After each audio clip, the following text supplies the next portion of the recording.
Many individuals are curious about the reasons behind the financial success of Jewish people. This episode, we will explore the factors contributing to the financial success of Jewish individuals and discuss how they are able to achieve significant economic prosperity. Hello everyone, this is Smart Seed BVC, taking you to understand business perspectives from various angles. This channel aims to provide a fresh perspective on financial intelligence, guiding everyone towards success in their lives. Sarah Imaz has one-half Jewish heritage but is well-versed in Chinese culture. Not only does she speak fluent Mandarin, but she is also proficient in Shanghainese and even Suzhounese. After reaching adulthood, Sarah Imaz lived in Israel for 13 years, where she devoted herself to studying the unique economics and education of Jewish people. She brought these findings back to China. During her 13 years in Israel, she witnessed firsthand the beliefs that Jewish people hold in their lives. In every detail, they never miss any opportunity, be it in the economic or financial aspects. Every minute, every second, everything they do is carefully considered. They never miss a chance to earn a penny. The Jewish people are considered one of the world's wealthiest nations, often referred to as the world's gold mine.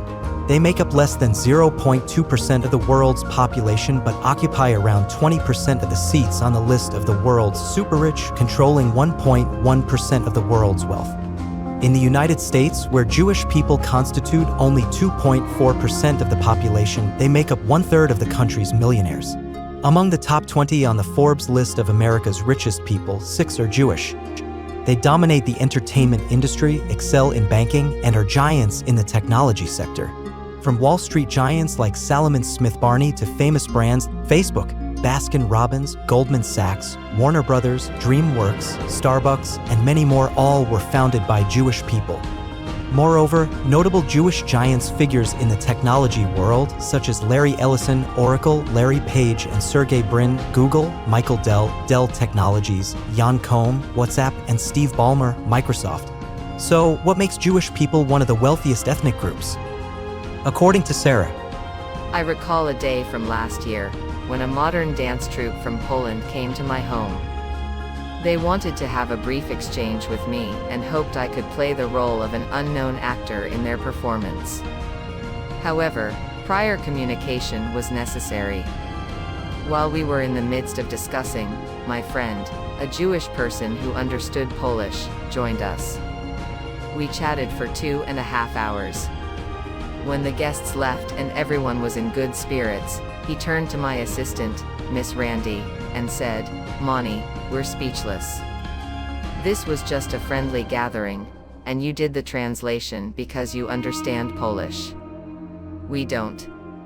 It's true that you provided a translation service, but did you really need us to pay for it?" Without hesitation, Miss Randy opened her wallet and handed him $100. He widened his eyes, and it took him 2.5 hours to earn only $100. It was too little, and I had no way to respond. Even though I inherently have Chinese roots, I also have many Jewish blood ties and principles. from this small incident, you can see that Jewish people always link their contributions of time and money.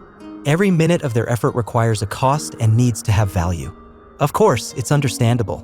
If they provide a service, like translation, they believe they should earn what they deserve.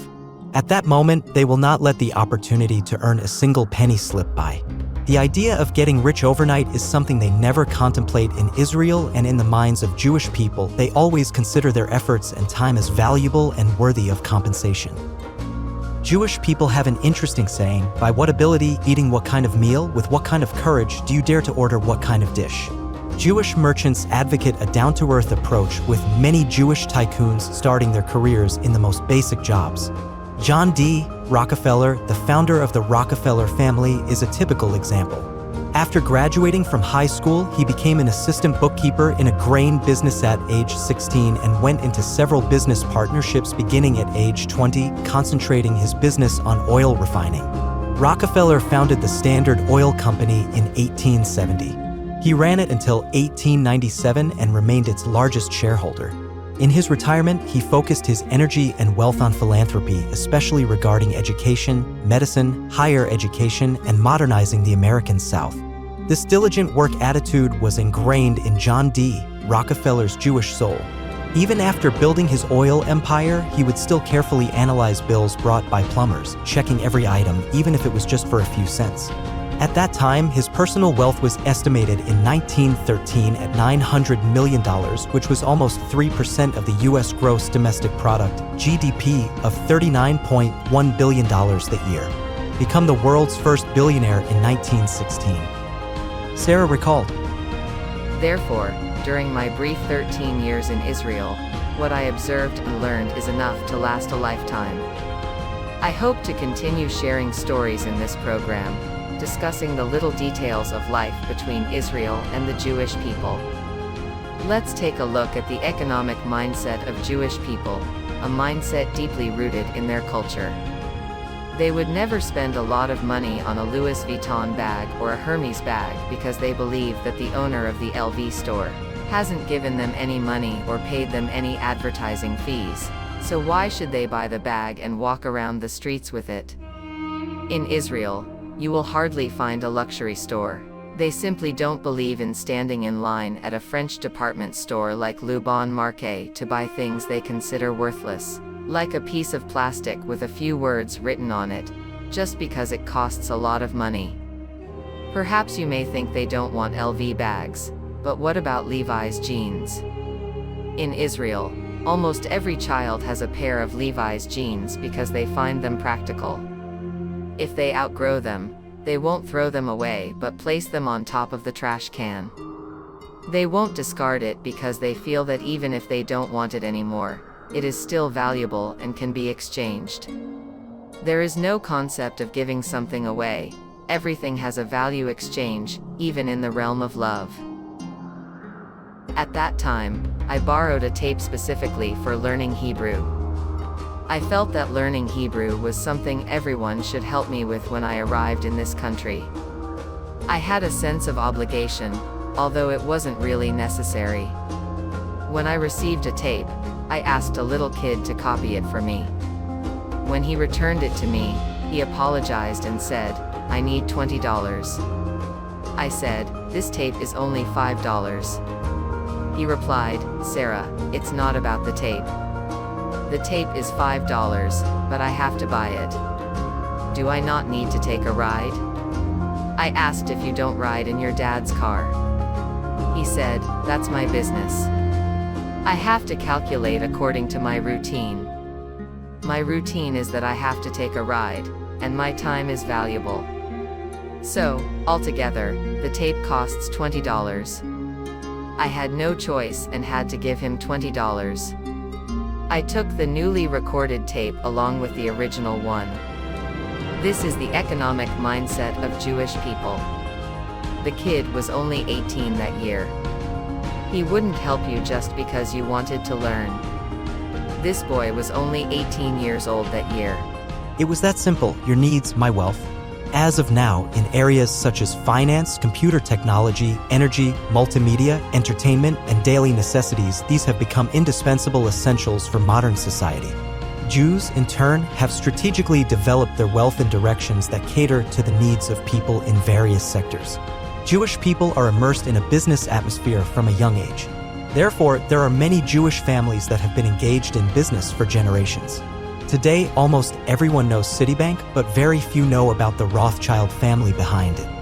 This Jewish family broke the saying that wealth does not last for 3 generations, establishing the world's first international financial group and once influencing the European financial sector. It is boldly estimated that the current Rothschild family's assets should exceed $1 trillion. The Rothschild brothers were adept at obtaining political and economic intelligence through their branch offices in various European countries. In 1814, after Napoleon's defeat at Waterloo, the Rothschild family received the news first from Brussels. Taking advantage of the fact that London bond prices had not yet risen, they bought large quantities and made a huge profit, earning them the nickname Omniscient Rothschild at that time. Despite the immense wealth, Mayer Rothschild still left a strict rule to prevent any form of wealth dilution and outflow. This included key positions in the family bank being held by internal family members, family intermarriages only occurring among relatives, preventing the disclosure of financial information, and strictly prohibiting external involvement in inheritance matters. Even after 200 years, his descendants still strictly adhere to these provisions. Israel is a little-known country with many advanced and avant-garde aspects. Its creativity and innovation are worth learning from around the world. The universities in Israel are brightly lit, and it's rare to see a university student wasting time. Every student is putting in a tremendous effort to study. During their university years, they can't afford to work because they need to make up for the time lost. Before they enter university, they have already earned what they could and continue to do so during their studies. They won't easily buy a house because they don't believe the house's markets will rise in a short time. This impatient desire for quick gains and profits is rare in Israel because when a sudden influx of immigrants occurs, the government may mobilize to vacate empty houses for the immigrants to live in. As for the process of vacating and how the acquisition is carried out, that is another matter. Jewish people won't easily speculate on real estate without a clear plan, but they may acquire property during the process. The variables are numerous, and they consider them all in advance. Jewish people, despite not enthusiasts on real estate, are keen about technology and innovation. In the global field of smart technology, Israel, a predominantly Jewish country, has consistently ranked first. It also boasts the highest average output of Nobel Prize winners, representing approximately 20% of all Nobel laureates 2022. Agricultural technology is one of Israel's strong suits, considering that 90% of its land is desert with an annual average rainfall of only 25 to 50 millimeters. Despite these challenges, Israel has become one of the few countries in the Middle East that achieves self-sufficiency in food production. Israel excels in the production of cotton, dairy, cucumbers, eggplants, and holds world records in single-crop yields. Its flour exports rank second globally, just after the Netherlands, and the fish yield per cubic meter of water is higher than half a ton. To maximize water conservation and utilization, Israel employs computer-controlled irrigation systems with sensors. These systems determine irrigation intervals by detecting changes in stem and fruit diameter and underground humidity. Furthermore, Israel has increased water resource efficiency by promoting drip irrigation, making every drop count. In addition to agriculture, Israel has made significant strides in innovative fields such as machinery, healthcare, security, and drones. Apart from holding the key to wealth through technology, what other ways do Jewish people have to make money? In Israel, there are numerous shops and vendors on the streets. However, unlike other countries' citizen habit of bargaining, even in large stores or for expensive items, bargaining is not common in Israel. The concept of discounts and promotions is generally disliked as the value of the goods is considered fixed. Jewish merchants are not inclined to sell items at lower prices just because a large group of people suddenly arrives to buy in bulk. In Israel, if someone is short by a small amount, a Jewish merchant may still refuse to sell as he doesn't like others questioning the fixed price of his goods. This is a cultural atmosphere where goods have a set value and the merchant's confidence is not easily discounted. Jewish merchants are patient as they believe if a sale doesn't happen today, there's always tomorrow, and if not tomorrow, then the day after. They have excellent patience and lead a calm and stable life, waiting and persevering. The words waiting and persevering go hand in hand for Jewish people. They are skilled in waiting. With the increasing trade and negotiations between Israel and China, some may see Israel as an untapped land ready for business. However, it's essential to understand that not every deal succeeds. Jewish people, with their patient and careful approach, are known for comparing and evaluating multiple options before making decisions. Out of 100 deals, 95 or 96 may not succeed because Jewish people always shop around and compare before making a purchase. Everyone knows that Israel has the Dead Sea, and where there's the Dead Sea, there's Dead Sea mud. Nearly all cosmetic companies hope to obtain Dead Sea mud as a raw material. Many people rush to negotiate with Israel's chemical companies on how to buy their brands, as having their brand implies meeting the standards of Dead Sea mud. There's a common misconception that applying Dead Sea mud instantly transforms one into a beauty with flawless skin, possibly even a sun-kissed complexion, considered the world's most beautiful color. People flock to Israel for negotiations, and Jewish people seize the opportunity, starting negotiations at 50 million and patiently waiting for others to raise the price. Their final destination is reached when the price is at its peak. When Chinese enterprises go to Israel for negotiations, the Dead Sea mud deal often ends up with one enterprise completing the purchase at 200 million. Jewish people find joy in this, knowing that Dead Sea mud doesn't work instant miracles and spending billions on a brand doesn't guarantee immediate beauty. In terms of waiting, persistence, shrewdness, and the most valuable qualities, Jewish people excel in holding their ground. When you have the chance to visit Israel, you'll see smiles from shop owners everywhere. However, when it comes to prices, they firmly hold their ground because they never thought of getting rich overnight. They protect the wealth passed down through generations because their ancestors entrusted it to them. They won't easily give up an opportunity to make money. For instance, when someone no longer wants an old washing machine, even though it's still functioning when they sell it, once it stops working at your place, it's not their concern. In this transaction, there's hardly any notion of comprehensive responsibility or warranties. Jewish people generally don't have a one-size-fits-all approach, and they patiently wait for the right deal.